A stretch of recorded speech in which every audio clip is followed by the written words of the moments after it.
अस्सलाम वालेकुम। मैं हूं मिसेस राबिया ज़फ़र। आप देख रहे हैं ज़ीएन न्यूज़ और हमारे साथ मौजूद हैं ज़फ़र नकवी साहब। अस्सलाम वालेकुम। प्रोग्राम की तरफ बढ़ने से पहले अगर अभी तक आपने हमारे चैनल को सब्सक्राइब नहीं किया तो उसे जल्दी से सब्सक्राइब कर दीजिए ताकि हमारी हर नई आने वाली वीडियो आप तक पहुँचती रहे। कल अपोजिशन ने तहरीक अदम एतमाद जमा करवा दी। इस हवाले से जो भी लेटेस्ट डेवलपमेंट्स हुई हैं वो हम आपके साथ डिस्कस करेंगे। सबसे पहले बात करेंगे स्पीकर हाउस में कौन सा अहम इजलास हुआ और ख़बरें आ रही हैं कि उस दिन हुकूमती अरकान असम्बली में दाखिल नहीं हो सकेंगे।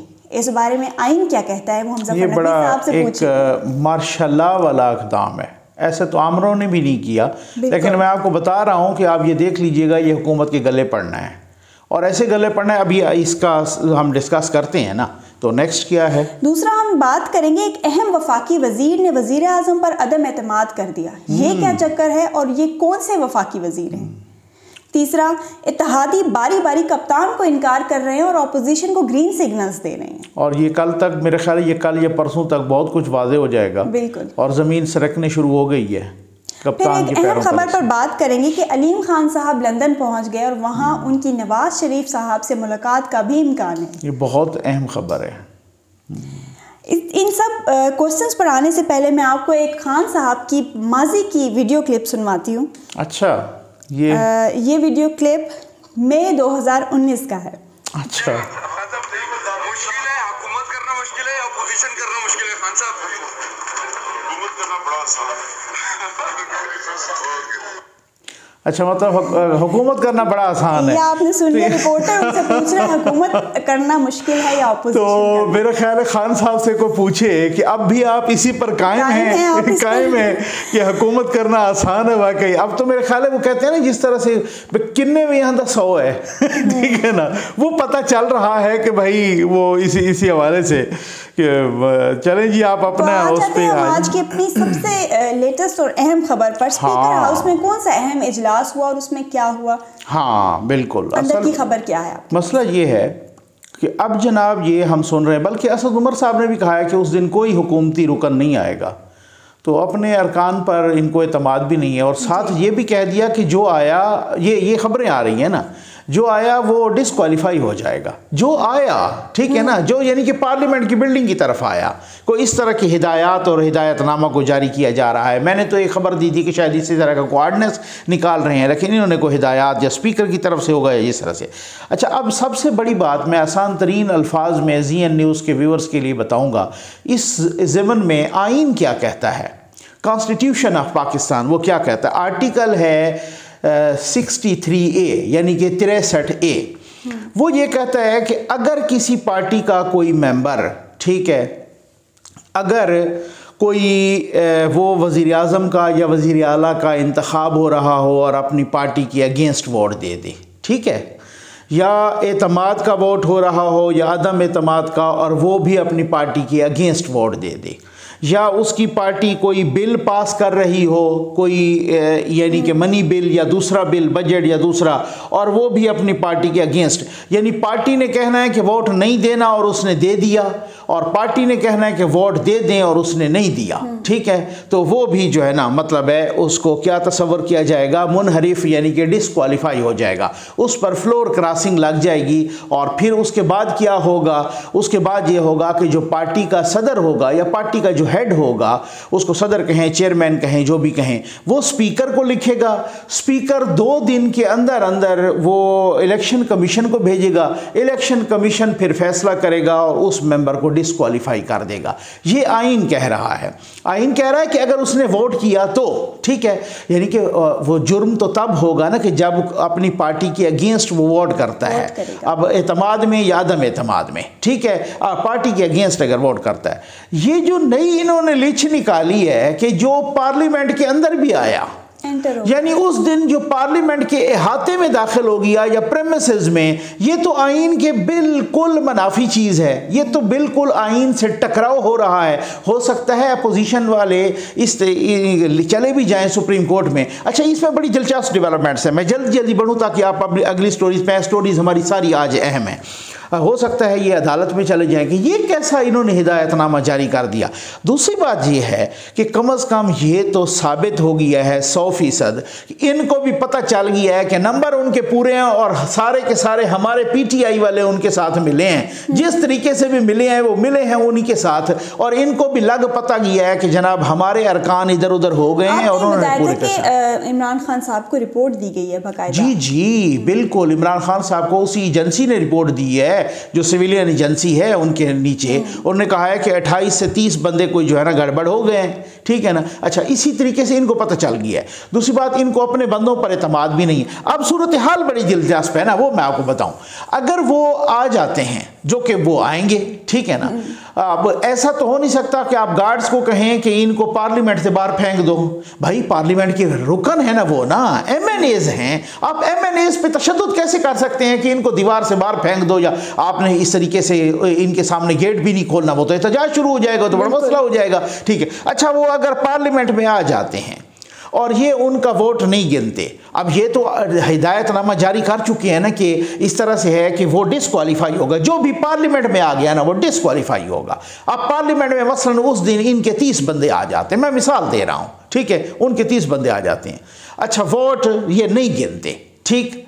उस वक़्त मैं कहता हूँ कि सपोज फॉर एग्जांपल उसके बाद वाली मैं बात अगली करता हूँ, अदम एतमाद नाकाम भी हो जाती है, ठीक, तो वो मेंबर तो डिसक्वालीफाई हो गए इनके हिदायतनामे के मुताबिक, वो तो डिसीट हो गए, डिसक्वालीफाई हो गए, डिसीट हो गए, उनकी तो सीटें ख़त्म हो गई, क्योंकि उन्होंने इस हिदायतनामे की खिलाफ वर्जी की है ना। तो जब 30 डिसक्वालीफाई हो गए, खान साहब तो खुद ब खुद उनकी तो वो जो तादाद है, वो जो मेजॉरिटी है, वो तो खो देंगे, एक बात।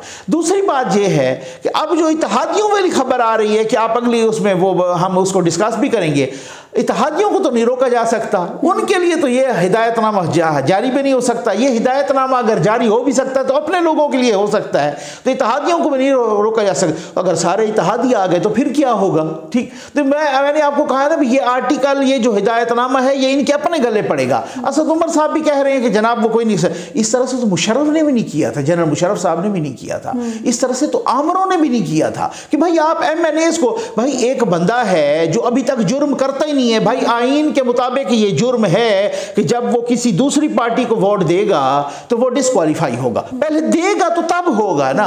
ये थोड़ी है कि वो पार्लियामेंट के अंदर भी आएगा तो फिर जो है ना उसको यही तैयारी है जो आज कराची में उन्होंने कहा कि यही आगे की सोचता है, आगे की प्लानिंग करता है, यही तैयारी है, तो वो प्लानिंग हमने देख ली है। सही बात है। तो आ जाते हैं अपनी नेक्स्ट खबर पर कि वो कौन से अहम वफाकी वजीर हैं। हाँ, ये बहुत बड़ी बात है, बहुत बड़ी बात है। अब आपको भी पता है कि जहाँ पे कैबिनेट फॉर्म ऑफ गवर्नमेंट होती है ना, पार्लियामेंट्री फॉर्म ऑफ गवर्नमेंट, कोई एक भी इस तरीके का अदम एतमाद कर दे, यूं समझ लें कि पूरी पार्लियामेंट ने, पूरी कैबिनेट ने कर दिया है।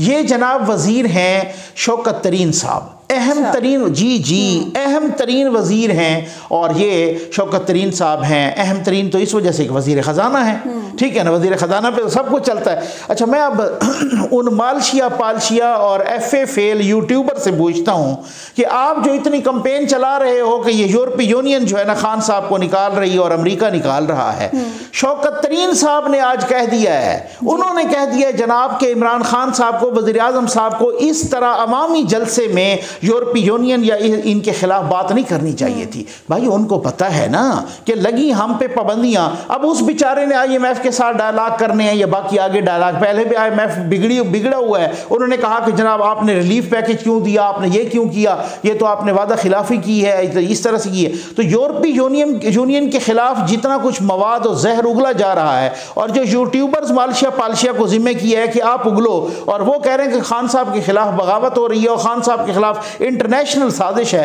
आज शौकत तरीन साहब ने कह दिया है कि खान साहब को ऐसा नहीं कहना चाहिए था। खान साहब अपनी सवरेंटी की हिफाजत करें, ये कहें कि जी जो हमारे मुल्क के मुफाद में हम वो करेंगे, लेकिन ये कहना कि हम कोई तुम्हारे गुलाम हैं, मतलब ऐसे जैसे गली मोहल्ले वाले के साथ बात नहीं कर रहे, और वो वही जिनको कह रहे हो कि हम कोई तुम्हारे गुलाम हैं, और वही लगा दें पाबंदियाँ, वही लगा दें, ब्लैक लिस्ट में डाल दें, और वो FATF की और उनकी अक्सरियत है वहाँ पे, या वही वो जो टेक्सटाइल के सिलसिले में और एक्सपोर्ट्स के सिलसिले में हमें रियायत दी हुई है और वो रियायतें ख़त्म कर दें। तो ये वफाकी वज़ीर साहब कह रहे हैं भाई कि आपके कप्तान ने, मैं माज़रत के साथ कहूँगा कि वो क्या कह रहे हैं कि ये गलत बात की है। अब मैं ये नहीं कहूँगा कि वो उन्होंने कहा कि कोई चवल मारी है, लेकिन फिर भी वो यही कह रहे हैं कि ये नहीं करना चाहिए था। तो अब किधर गए मालशिया पालशिया वो वाले? तो अब ये मुझे आप खुद नेक्स्ट पे आ सकते हैं। अच्छा, इत्तेहादी पहले खान साहब से मिलते हैं, ठीक है, उनको इनकार करते हैं और फिर वो अपोजिशन से मिलते हैं, उनको ग्रीन सिग्नल देते हैं। आज भी मुस्लिम लीग काफ के शुजात हुसैन साहब की पहले मौलाना साहब से मुलाकात हुई, फिर जरदारी साहब से मुलाकात हुई और इसमें उन्होंने इशारा भी दिया उन्हें। जी बिल्कुल ऐसा। आपको मैं आपके व्यूअर्स को जो है ना एक ब्रेकिंग न्यूज़ दे दूं। ब्रेकिंग न्यूज़ ये है जनाब के बहुत सारे अब ज़राए बता रहे हैं कि काफ लीग मान गई है और अपोजिशन की तरफ ही मान गई है और इधर चौधरी शुजात साहब मनाने आए थे। इसी वजह से शहबाज साहब हंगामी तौर पे लाहौर भी रवाना हो गए हैं, सुना यही है, और वहाँ पर अब उनके डिनर में वो शिरकत भी करेंगे।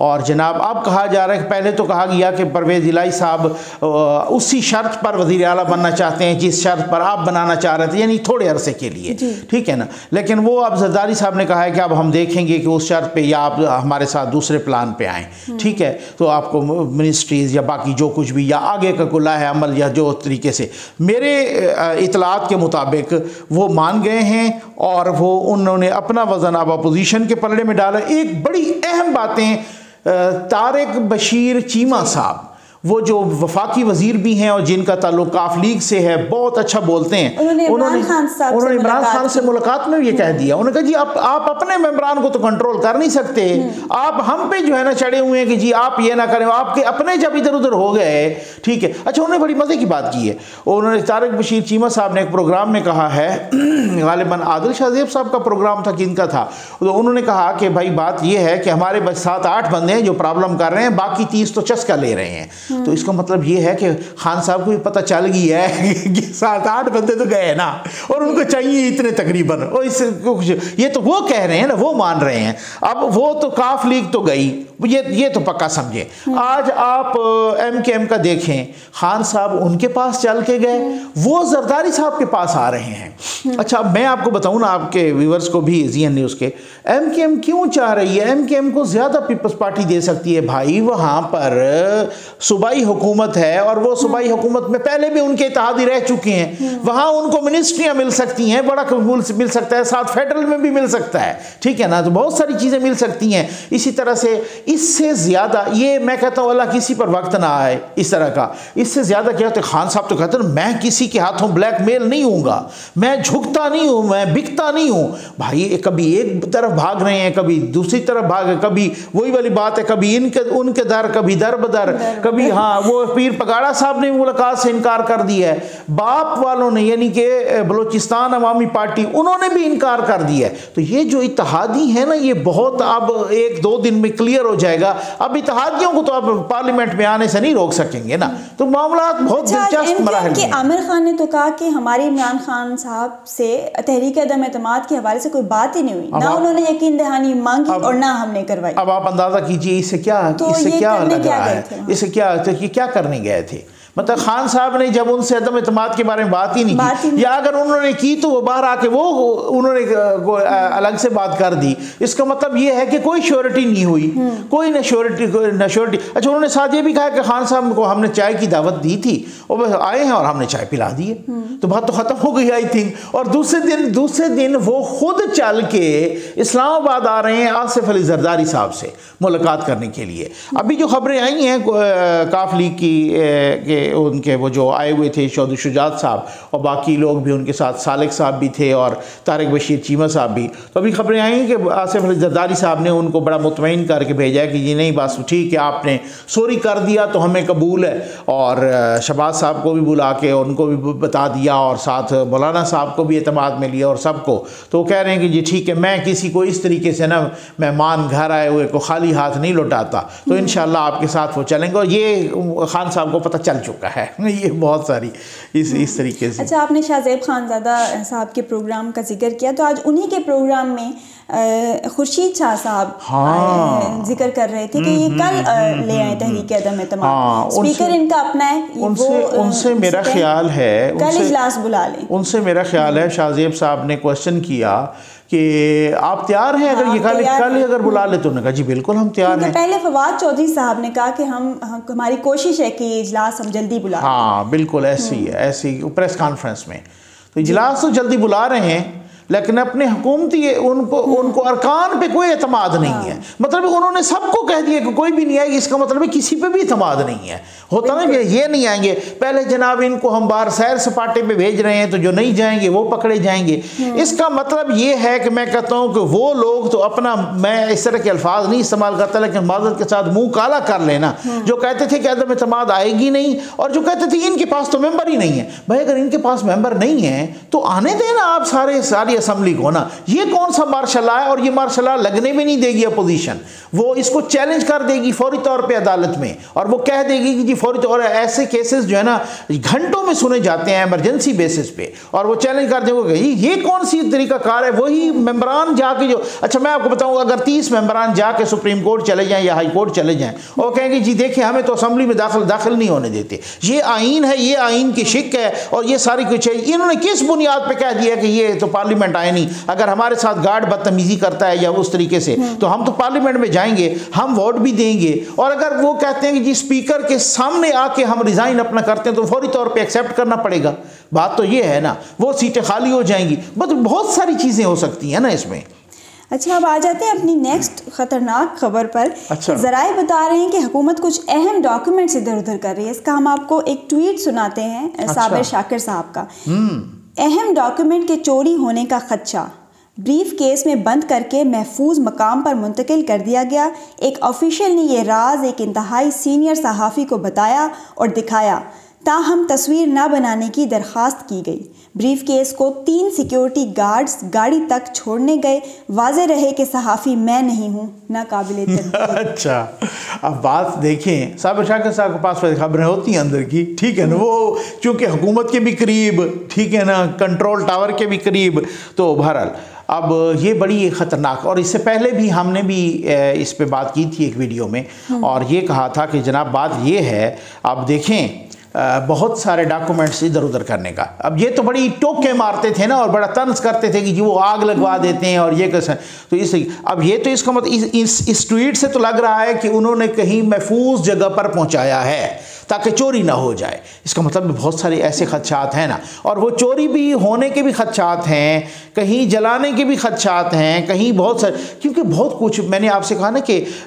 खाकवानी साहब ने ये कल परसों गालिबन सलीम साफ़ी साहब के प्रोग्राम में कहा या किसके प्रोग्राम में कि वो जो अपना जहांगीर तरीन ग्रुप से उनका ताल्लुक है, PTI के हैं, उन्होंने कहा ये तो जब जाएंगे ना उस वक्त पता चलेगा कि प्राइम मिनिस्टर हाउस में, और पता नहीं उन्होंने फ्लोर नंबर 4 कहा कि क्या क्या हरकतें होती रही हैं। तो ये बहुत सारी चीज़ें हैं, बहुत सारी चीज़ें हैं जो डॉक्यूमेंट्स का इधर उधर होना, जो जाहिर है जब आप कोई मुबैना तौर पर पुट्ठे काम करते हैं तो फिर आप जाते जाते उनको भी तो जाहिर है उनको ठिकाने लगाना है ना, कि हो आप यानी कि वो वाली बात है कि सबूत मिटाने वाली बात, कि हम तो सबूत मिटाएं ना। और साथ साथ खान साहब की साथ साथ ये भी तैयारी है कि जी ये देखें, और उन्होंने जलसे भी करने शुरू कर दिए हैं, और साथ यूरोपीय यूनियन पे भी सारा मलबा और अमेरिका पे डाल दिया है, ताकि कल को अगर मुझे जलसों में जाना पड़े, इलेक्शन में जाना पड़े, तो मेरी वो भी तैयारी कि यार इन्होंने मुझे इस वजह से निकाला है कि मैं अमेरिका के सामने डट के खड़ा हो गया। मतलब खान साहब पीर पगाड़ा से मिलते हैं तो वो कहते मैं नहीं मिलता,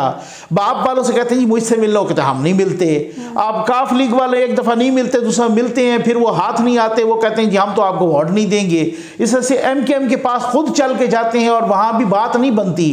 तो ये इंतहाई एक बेबसी, नाराज अरकान कितने नाराज जो नाराज अरकान हैं उनसे तो वो नहीं अभी मिल रहे, या अगर मिल भी रही है कुछ से वो कर रहे हैं, तो अब उनको क्या कहेंगे भाई यार आप मुनहरिफ हो गए हो या आप बिक गए हो, इस तरीके से कहेंगे, क्या कहेंगे आखिर। इसी वजह से जनाब उन्होंने पूरी असम्बली पे जो है ना कदगा लगा दी, जैसे मार्शला लगा दिया अपने अरकान पे, कोई आएगा भी नहीं। ये देखिए कितना मैं समझता हूँ कि एक डिक्टेटोरियल एक स्टेप है, और ये स्टेप मैं समझता हूँ इसको कोई नहीं रिगार्ड करेगा, इसको कोर्ट भी उड़ा के रख देगी, ये आप देख लीजिएगा। और बुज़दार साहब भी बहुत मुतहर्रिक हो गए अपनी हुकूमत बचाने के लिए। माशाल्लाह माशाल्लाह। मेरा ख्याल है खान साहब, मुझे लगता है ऐसे ही है कि बागियों नज़र में कि खान साहब के साथ कल परसों उनकी मुलाकात हुई तो उन्होंने शायद कहा होगा भाई खुद भी कुछ हाथ पैर मार यार, कोई हलचल मचा, कोई वो कर, मुझे अपनी पड़ी है, मैं इधर मेरे गले आए हैं और मैं एक कभी कराची जा रहा हूँ कभी लाहौर, मैं अपने दामन को बचाऊँ जो आग लगी है या आपके दामन को बचाऊँ, आप तो बैठे हो बिल्कुल चुप करके। तो गालिबन मेरा ख्याल है उन्होंने भी जो है ना, और वाकई ठीक है कि बहुत सारे लोग आज कह रहे हैं कि अगर खान साहब ने कोई तगड़ा वज़ीर आला बनाया होता, मसलन अलीम खान साहब को बनाया होता या किसी और को बनाया होता, अगर कोई तगड़ा वज़ीर आला होता तो पंजाब में तो बहुत पावर है ना, और पंजाब आपको पता है मोर देन 60% है उसकी पॉपुलेशन भी और सीटें भी 63-64% है, उसमें तो बड़ी पावर है। फिर ये तो तपिश वो वज़ीर आला खान साहब तक आने ही ना देते, वो तो वहीं वो कहते जनाब कोई MNA है तो उसको इस तरीके से अकोमोडेट करो, MPA है तो उस्मान बुज़दार साहब जी इसीलिए तो सूट करते हैं उस्मान बुज़दार साहब नून लीग को। ये बिल्कुल आपने बजा कहा। हमारे प्रोग्राम का वक्त ख़त्म हो जाता है। उम्मीद है आपको हमारा प्रोग्राम पसंद आया होगा। अपना फीडबैक ज़रूर दीजिएगा। अल्लाह हाफिज़।